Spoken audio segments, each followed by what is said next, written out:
explain to me how a guy who eats McDonald's and fried chicken and all those Diet Cokes and who never exercises is in as good a shape as you say he's in? It's called genetics. I don't know. It's some people have, just great genes.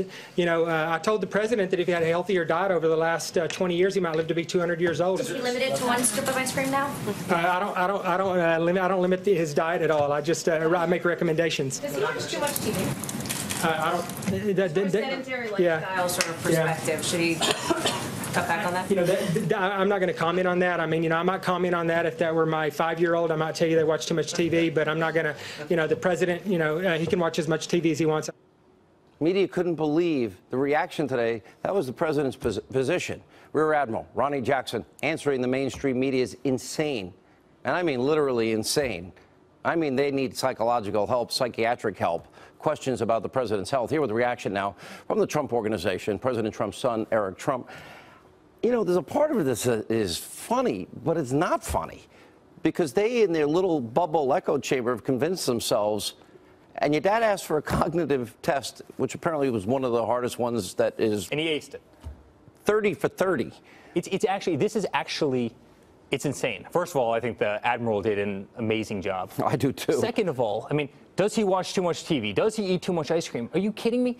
By the way, if I look around that room, half of the people that were in there, I remember from the campaign. Yeah. And I remember them sleep deprived, drinking cases of Red Bull because they couldn't keep up with your father. As he was on his 7th speech of the night, they were in the back, not speaking in front of 30,000 people 7 times in a row in 4 different states. They're totally falling asleep. They can't keep up with him. I mean, my father, first of all, I've never seen the man with a cold. Second of all, he has more energy than any person I have ever met in my entire life. He will outwork anybody. He stays up. I mean, the guy is incredible. I mean, I watch the charade and I say, give me a break, guys. I mean, but it's been nonstop. I've listed your dad's accomplishments for the first year. 81 phenomenal. Promises made, promises kept, just regulations alone, energy independence. He got his tax bill done, end of the mandate, ANWR finally opened. Somebody did it. These are huge accomplishments. And nothing. You see the economic boom that is unfolding before our eyes, and they're upset that a president is healthy. Yeah. Excellent health. With that result, watch as much TV as you want. Eat as much ice cream as you want. That's great. The Dow is about to break 26,000. Yeah. Right? You have the lowest. Actually did today. Unemployment that you've ever had before. You have the lowest African-American unemployment that you have. You have the highest consumer confidence you've ever had. ISIS is, quite frankly, a thing of the past. You had 44,000 terrorists, or down to less than 1,000, and they're killing those guys off rapidly. Oil is. What they don't like? It's insane. They don't like that he's not them. They don't like that he has different views. They don't like that he's more irreverent and more politically incorrect. They can't handle Sean, they don't like that they were wrong. They don't like that either. They don't like that they were wrong. Good point. They got it wrong. They all got it wrong. They were supposed to be the smart people who got to call this every time. They were the brilliant journalists. They all got it wrong. He quite frankly embarrassed them, and they're doubling down again. And he's going to prove them wrong again and again because you know what? Every day, and I've told you this metaphor 1,000 times, but it happens to me every single day. I walk down the street, and people come up to me, they hug me. Tell your father we say thank you. You know what? I just opened up my 401k. I haven't looked at it in a year. It's up by 35%. I mean, I didn't think retirement was possible. I hate Wall Street. I wish I was up 35%. And now it is. I mean, these are the stories I hear every single day, Sean. I mean, you know what people tell me? Incredible difference in this country. Please don't stop fighting. Because they know that this is like an oasis here. We're not them. Sure. And by the way, I've never been to a White House Correspondents' Dinner because I hate them and they hate me, so it works out well. Here's what I want to ask you. Imagine this scenario where it's proven, and the head of your party, the Republican Party, said that Donald Trump rigged a primary election. Rigged it. Donna Brazil's words, not mine. Then your dad paid for Russian propaganda with salacious lies and misinformation against Hillary Clinton to influence the general election. Then we find out that the FBI director and some of his minions put the fix in and exonerated your father before an investigation. And then we find out that that phony Russian paid-for dossier that was they wanted to use to manipulate the American people before an election to steal the general where they stole the primary, that was used to get a warrant on Hillary Clinton, Hillary Clinton's team, an opposition candidate, and then a President-elect Hillary. Thank God we don't have to say that.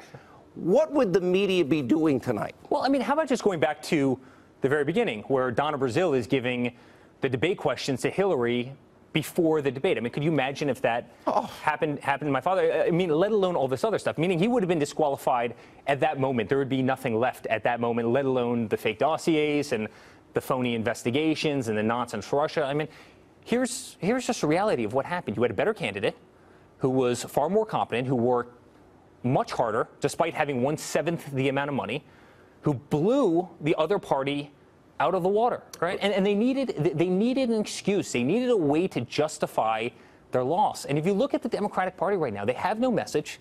They have no leadership. They have no nothing. Talent. Just hate Trump and no vision to help the forgotten men and women of this country. You know what I think the best thing your dad does? He's giving one of his speeches or town halls or whatever you're doing. See those people in the back? Fake news. Yeah. And you know what everyone starts screaming? They turn and they're screaming at people in the media, you suck. And they still don't care. They still don't understand it. It's amazing. I mean, think about having an approval rating that's equivalent to the media's approval rating, which is single digits right now, right? Mm-hmm. You look at any poll. I mean, wouldn't you want to change course? And maybe this is the business guy in me. If something's not working, look at CNN's ratings, right? Good point. They have 0 ratings, right? If something's not working, wouldn't you want to change course as opposed to doubling down and doubling down? 195 times they said hole on the fake news hole network. Yeah.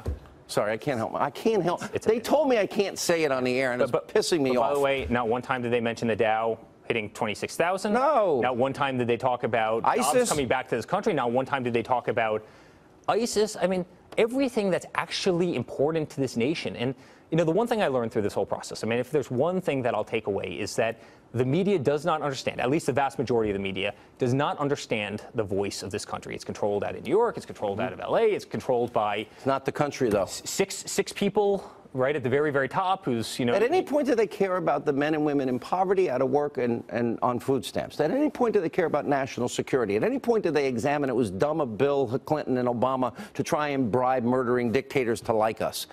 Because unless your father $150 billion away, I mean, think in a cargo plane with currency from a million countries. Everybody's complaining about $18 billion for a wall, but they're willing to give Iran $150 billion. I mean, it just doesn't. It doesn't make. It doesn't make sense. I know you guys are tough. I actually say this all the time. You can take it. Your brother can take it. Your sister can take it. Jared can take it. But then they pick on the first lady and your 11-year-old brother, and they don't stop. They don't even see that as being wrong. There are no boundaries. Honestly, there are no boundaries. It's almost the worst of humanity sometimes. There are no boundaries the way. You don't go after a 12-year-old child. You just don't. I mean, 12 now? Somewhere right there. You don't know either. Don't worry, we're good. I'm focused on my 4-month-old who's growing faster. I wish we could show the picture of your little boy that you sent me. It was great. They went after him as well, right? I mean, yeah, that's before he was born. Before he was born. Chelsea Handler, what a gem. She goes, you know, I hope you have a miscarriage. I mean, that's evil. This is the level of evilness that you have out there. It's sick. It's all right, sad. I got to roll. Good to see you. It's good to see you. Thanks for stopping by. All right.